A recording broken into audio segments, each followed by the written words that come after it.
प्रदेश की हर छोटी बड़ी खबरों को लेकर यूपी पुलिस सिपाही भर्ती से जुड़ी बड़ी खबर है।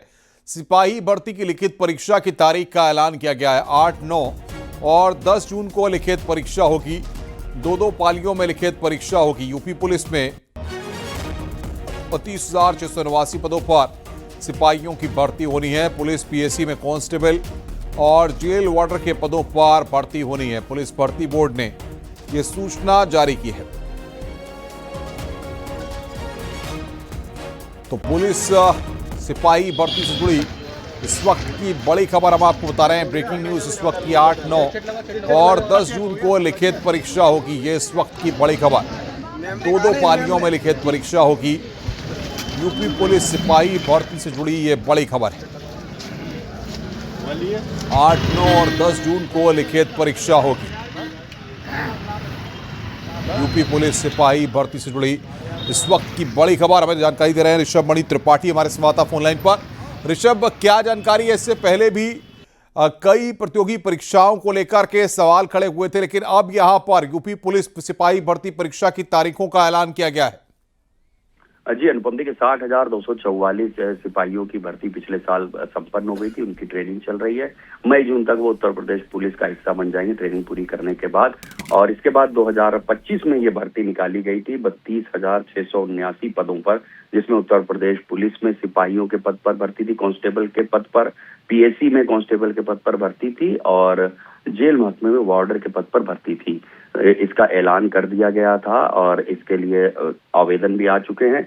इसकी जो लिखित की भर्ती की लिखित परीक्षा है, उसकी तारीखों की घोषणा हो गई है।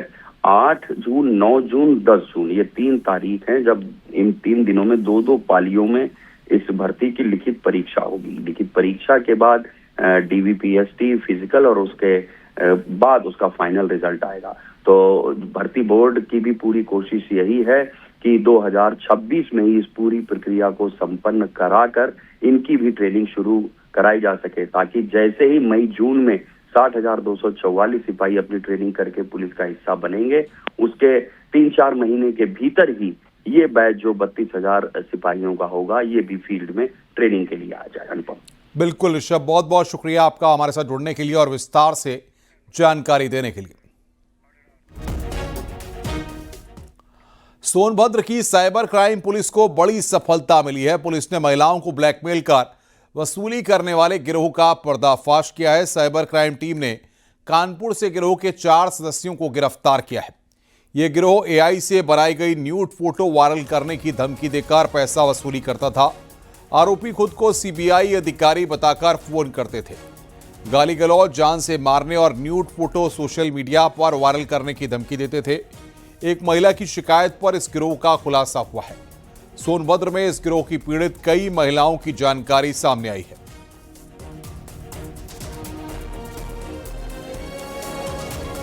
ये हम लोग साइबर अपराधियों के विरुद्ध एक विशेष अभियान चला रहे हैं।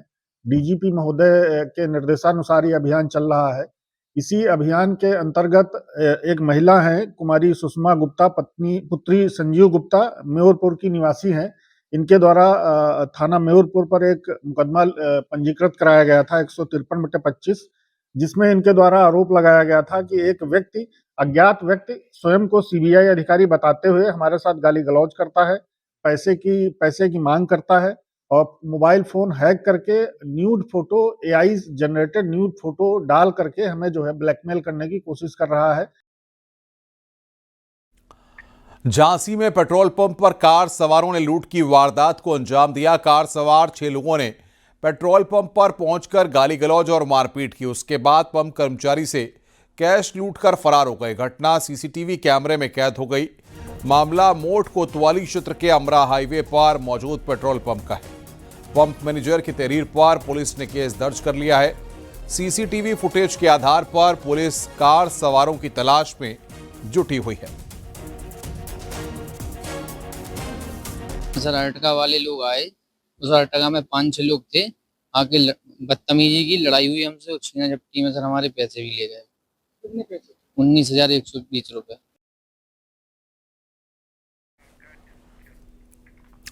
गाजियाबाद पुलिस ने महिला को गोली मारने के मामले का खुलासा किया है। पुलिस ने महिला के पति समेत 5 लोगों को गिरफ्तार किया। घटना लोनी बॉर्डर थाना क्षेत्र की है।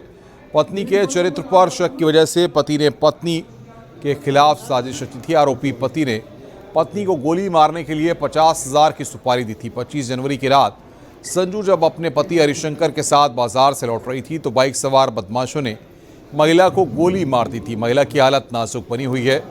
पुलिस ने जांच के दौरान एक आरोपी को गिरफ्तार किया। पूछताछ में आरोपी ने मामले का खुलासा किया है, जिसके बाद पुलिस ने महिला के पति समेत सभी आरोपियों को गिरफ्तार कर लिया।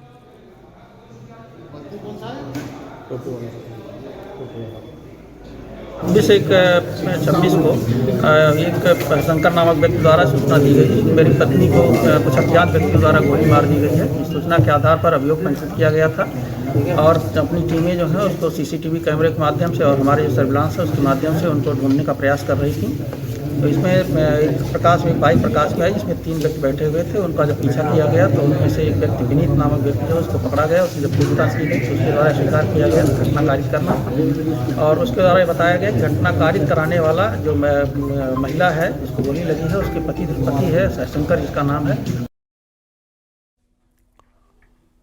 औरैया पुलिस ने मादक पदार्थ की तस्करी के एक आरोपी को गिरफ्तार किया है। आरोपी के पास से 8 किलो 200 ग्राम चरस बरामद हुई है। बरामद चरस की कीमत 41 लाख रुपए है। अजीतमल इलाके में क्राइम ब्रांच, सर्विलांस और थाना पुलिस ने संयुक्त रूप से कार्रवाई करते हुए आरोपी को गिरफ्तार किया है। आरोपी दामोदर प्रसाद फिरोजाबाद का रहने वाला है। तो चरस तस्करी का आरोपी यहां पर गिरफ्तार किया गया है। औरैया से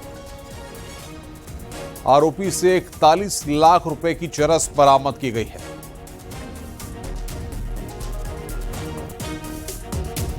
श्रीमान अपर पुलिस महानिदेशक महोदय कानपुर जोन, श्रीमान पुलिस उप महानिरीक्षक महोदय कानपुर रेंज के निर्देशन में लगातार अपराध व अपराधियों के ऊपर कार्रवाई की जा रही है। इसी क्रम में अवैध मादक पदार्थों की तस्करी करने वाला एक अभियुक्त एसओजी सर्विलांस और थाना अजीतमल पुलिस द्वारा गिरफ्तार किया गया है, जिसके पास से 8.210 किलोग्राम चरस बरामद हुई है। सीतापुर में कोर्ट से पॉक्सो एक्ट का कैदी फरार हो गया। रोहित उर्फ मारुति को सीजेएम कोर्ट में पेशी पर लाया गया था। रोहित को 21 जनवरी को नाबालिग लड़की को भगाने के मामले में भेजा गया था। फरार कैदी रोहित के खिलाफ चोरी के कई मुकदमे दर्ज हैं। पुलिस फरार कैदी की तलाश में जुटी हुई है। सीसीटीवी कैमरों की फुटेज खंगाली जा रही है।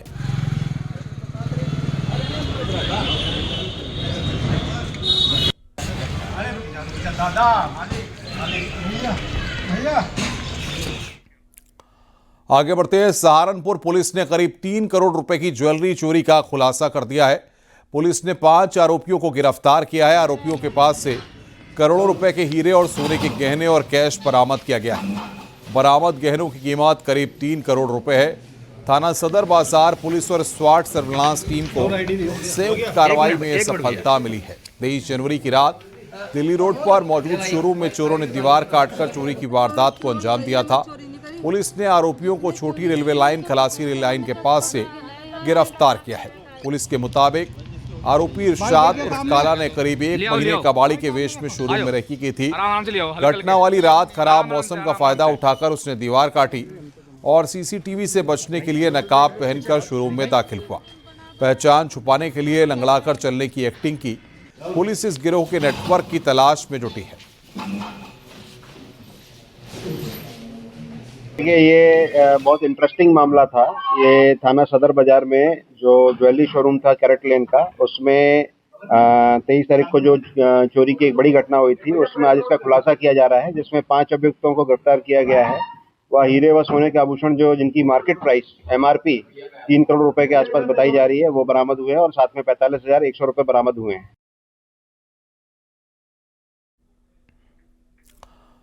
सीतापुर में शराब के नशे में एक युवक ने सिपाही पर हमला कर दिया। हमले में सिपाही को हल्की चोटें आई हैं।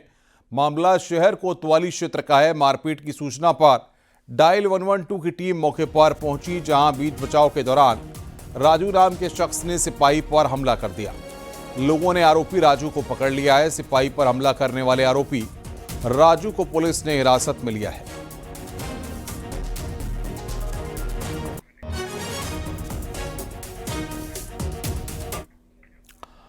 मेरठ पुलिस ने अवैध हथियारों की फैक्ट्री का भंडाफोड़ किया। स्वाट टीम और लोहिया नगर पुलिस ने छापेमारी कर 2 आरोपियों को गिरफ्तार किया है।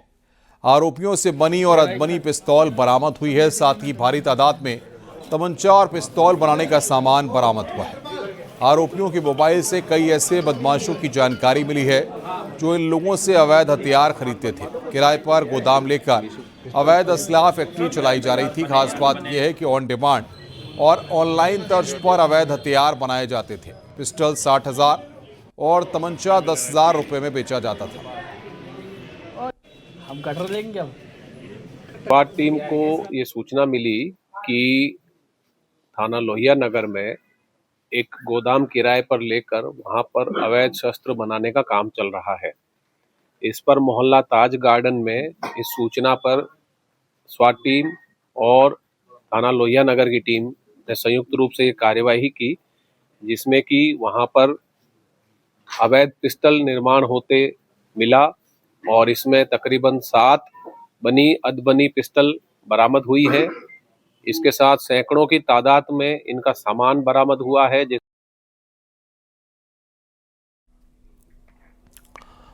लखनऊ यूनिवर्सिटी के छात्रों में यूजीसी को लेकर साफ तौर पर दो फाड़ नजर आ रहा है। जहां एक तरफ छात्र गुट यूजीसी के नए नियमों के विरोध में सड़कों पर उतर आया, तो वहीं दूसरी तरफ दूसरा गुट इन्हीं नियमों के समर्थन में प्रदर्शन करता दिखाई दिया। इसी क्रम में लखनऊ यूनिवर्सिटी के छात्रों का एक समूह परिवर्तन चौराहे पर इकट्ठा हुआ और यूजीसी के नए नियमों को लागू करने की मांग करते हुए नारेबाजी की। दोनों पक्षों के आमने सामने आने से माहौल गर्मा गया है और लखनऊ में यूजीसी को लेकर छात्र राजनीति तेज होती दिख रही है। तो ये 2 तस्वीरें इस वक्त हम आपको दिखा रहे हैं। यूजीसी के नियमों को लेकर विरोध देखने को मिल रहा है, तो वहीं कुछ लोग जो है वो समर्थन में भी यहां पर उतर आए हैं।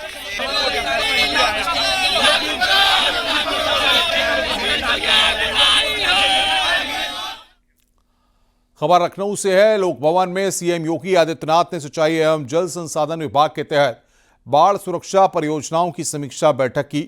मीटिंग में अधिकारियों को जरूरी दिशा निर्देश दिए गए।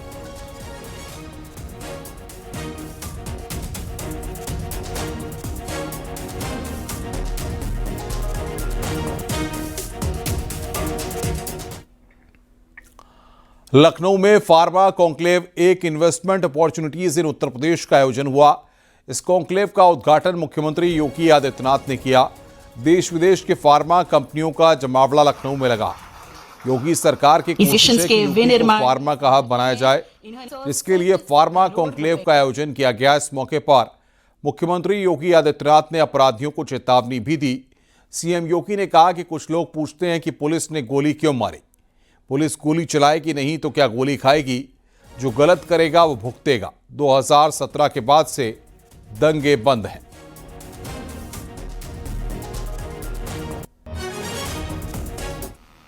हम लोगों ने तय किया भाई जीरो टॉलरेंस फिर सब पे बराबर लागू होगा। अगर अपना व्यक्ति भी गलत करेगा तो उसके लिए भी वही कानून लागू होगा जो एक माफिया और अपराधी के लिए लागू होगा। कोई अपना पराया नहीं होगा। और हम लोगों ने इस मामले में जब कार्रवाई प्रारंभ की, प्रयास तो किया कि कानून के दायरे में रह करके करें, लेकिन बहुत बार होता है, आप भी इस बात को समझते होंगे, भाई अगर सामने वाला व्यक्ति कानून से भयभीत नहीं है तो फिर उसको कानून के दायरे में ला करके कानून की भाषा समझाना तो फिर तात्कालिक परिस्थिति हो जाती है।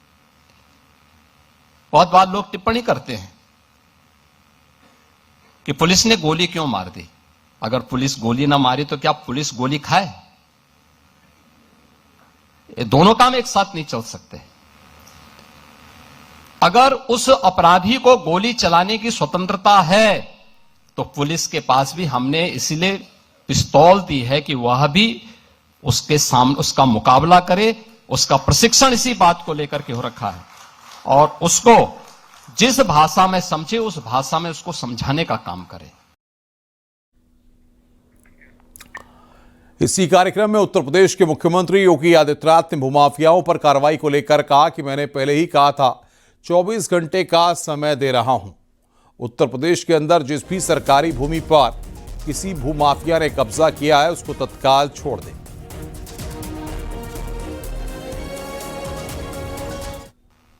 दो 2017 में जब हम लोग आए थे, उत्तर प्रदेश के अंदर कहीं लैंड ढूंढते हुए नहीं बनती थी, कोई लैंड नहीं मिल पाती थी, क्योंकि लैंड पर लैंड माफिया ने कब्जा कर रखा था। हमने भू माफिया टास्क फोर्स गठित की और मैंने कहा भाई 24 घंटे का समय दे रहा हूं, उत्तर प्रदेश के अंदर जिस भी सरकारी भूमि पर किसी भूमाफिया ने कब्जा किया है उसको तत्काल छोड़ दें।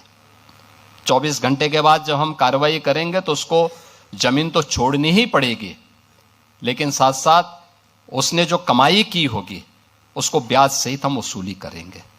आप आश्चर्य करेंगे, 65,000 एकड़ लैंड हमारी खाली हुई थी, 65,000 एकड़ लैंड, और वो हमारा लैंड बैंक बना था। उस लैंड बैंक में हमने निवेश भी करवाए। समाजवादी पार्टी के अध्यक्ष अखिलेश यादव ने चुनाव आयोग पर गंभीर आरोप लगाए हैं। उन्होंने कहा कि बड़े स्तर पर पीडीए वोटरों के नाम मतदाता सूची से काटे जा रहे हैं। अखिलेश यादव ने दावा किया कि लखनऊ के सरोजनी नगर विधानसभा क्षेत्र में दशरथ कुमार के नाम से 100 से अधिक फॉर्म 7 जमा किए गए हैं। लखनऊ सरोजनी नगर विधानसभा में बड़ी संख्या में फॉर्म 7 जमा किए गए मतदाताओं की, वो डिफरेंट कैटेगरी में, ठीक है। 100 से अधिक फॉर्म 7 में केवल एक आवेदक दशरथ कुमार के नाम से आवेदन किया गया है। ये हैं वो फॉर्म्स। मतलब चोरी भी करना लेकिन समझदारी से नहीं कर पा रहे हैं। अब तो चुनाव आयोग को भारतीय जनता पार्टी का झंडा लगा लेना चाहिए अपनी बिल्डिंग पर। केंद्रीय वित्त राज्य मंत्री और बीजेपी के प्रदेश अध्यक्ष पंकज चौधरी ने आम बजट को विकसित भारत का संकल्प सिद्ध करने वाला बताया। लखनऊ में प्रेस कॉन्फ्रेंस के दौरान पंकज चौधरी ने कहा कि बजट में विकसित भारत का ब्लूप्रिंट है कि पुराने वर्षों से चली आ रही योजनाओं में और इस वर्ष के बजट के प्रावधानों को मिलाकर देखें तो ये स्पष्ट है कि बजट आज के लिए भी है और हमारी आने वाली पीढ़ियों को हम जो भारत सौंपना चाहते हैं उसके लिए भी ये बजट है, ताकि हम जब आगे जाएं तो अपने नौजवानों को हम बोझ तले दबा हुआ भारत न देके जाएं। इसको ध्यान में रख करके इस बजट को लाया गया है। डिप्टी सीएम केशव प्रसाद मौर्य ने अमेरिका के साथ हुई ट्रेड डील पर बयान दिया। उन्होंने कहा कि टैरिफ 50% से घटकर 18% हुआ है। मोदी हैं तो मुमकिन है। हमारी आर्थिक प्रगति लगभग 60% से अनुमानित है। भारत को प्रगति करने से अब कोई रोक नहीं सकता। टैरिफ 50% था और टैरिफ वो 18% घट करके हुआ है। ये मोदी है तो मुमकिन। अगर यूरोपीय यूनियन 27 देश 45 करोड़ से अधिक की आबादी का क्षेत्र अगर फ्री ट्रेड डील का एग्रीमेंट हुआ है तो ये मोदी है तो मुमकिन। यूके जो कभी हमारे देश पर राज्य करता था, आज उसके साथ फ्री ट्रेड डील हुई है और दुनिया में 5वें नंबर की वो अर्थव्यवस्था है और हम 4थे नंबर की अर्थव्यवस्था। तो ये अपने आप में भारत की प्रगति को दर्शाता है। हमारी आर्थिक प्रगति लगभग 60% अनुमानित है। दुनिया को ये विश्वास नहीं था कि भारत इतनी तीव्र गति से प्रगति करेगा। लखनऊ में सिंचाई एवं जल संसाधन मंत्री स्वतंत्र देव सिंह ने सिंचाई विभाग में नवाचार सक्सेसफुल स्टोरी को लेकर इंजीनियर के साथ समीक्षा बैठक की। सभी इंजीनियर ने अपने नहर के कामों का स्टेटस रिपोर्ट दिया। न्यूज 18 से बातचीत में मंत्री स्वतंत्र देव सिंह ने कहा कि काम में लापरवाही मिलने वाले इंजीनियरों के खिलाफ कार्रवाई की जाएगी और साथ ही अच्छा काम करने वाले इंजीनियर्स को प्रोत्साहित किया जाएगा। और लगभग आपने नवाचार क्या किया है, सक्सेसफुल स्टोरी क्या है, किसान खुश कैसे हैं। तो सबसे बड़ी उपलब्धि आमूल परिवर्तन आया कि स्वयं एक CNAE हमारे अपने नहरों का हेल्थ स्टेटस सब लेकर आए हैं। यानी हमारी नहरों की स्थिति कैसी है, यानी नाला का पानी गिरता है तो उसका 10 नंबर, ऐसे बनाकर एक एक नहरों का सर्वे करवाकर फिर पूर्व की स्थिति क्या है, वर्तमान की स्थिति क्या है, तो वीडियो लेकर, तो साइफन है, हमारे डैम हैं। जैसे अभी मैं देखा हमारे मतलब डैम जो थे वह डैम हमारे पहले से सब ज़्यादा भरे हैं, तो सिल्ट की सफाई करना ये सब तो एक से अच्छा काम किए हैं। इसमें अच्छे भी एक्सियन हैं जो अच्छे अच्छे काम करते हैं, कुछ एक्सियन ऐसे होते हैं जो बार बार बोलने के बाद भी नहीं करते, लापरवाही करते हैं। तो लापरवाही जो करते हैं उनको दंड मिलता है, जो अच्छा काम करते हैं उसको प्रोत्साहित किया जाता है। इसलिए आज की ये बैठक केवल लखनऊ में सरोजनी नगर के विधायक डॉक्टर राजेश्वर सिंह के समर्थकों ने कांग्रेस प्रदेश अध्यक्ष अजय राय के खिलाफ प्रदर्शन किया। दरअसल अजय राय ने रविवार को लखनऊ में एक रैली के दौरान राजेश्वर सिंह पर सरकारी नौकरी के दौरान भ्रष्टाचार के आरोप लगाए थे। इस आरोप से आहत राजेश्वर सिंह के समर्थक बैनर पोस्टर के साथ लखनऊ की सड़कों पर उतरे और अजय राय के खिलाफ प्रदर्शन किया। उन्होंने अजय राय के आरोपों को निराधार और झूठा बताया। साथ ही अजय राय से अपने बयान पर माफी मांगने की भी मांग की। राजेश्वर सिंह जिंदाबाद।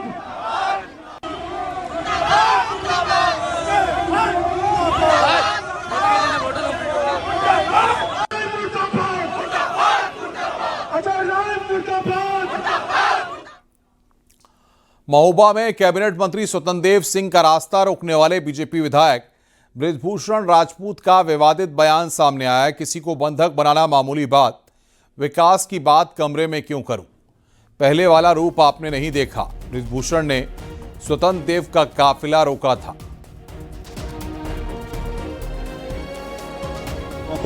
मेरा मत है, मुझे अकेले में बात क्यों करनी है, जनता की बात है, विकास की बात है, मैं कमरे में क्यों करूं, मैं सड़क पे क्यों नहीं कर सकता। बहुत अच्छी बात, बहुत अच्छी। और अगर आज मैं सड़क पे बात कर रहा हूं तो आक्रोश क्यों आ रहा है। वो कहते हैं कि बंधक बनाए, मैं बंधक, मैं पहले तो बताऊं आप लोगों को, अभी आप लोगों ने मेरे विधायक वाला रूप देखा है। जब से भारतीय जनता पार्टी का सदस्य बना हूं तो थोड़ा अनुशासन में रहता हूं।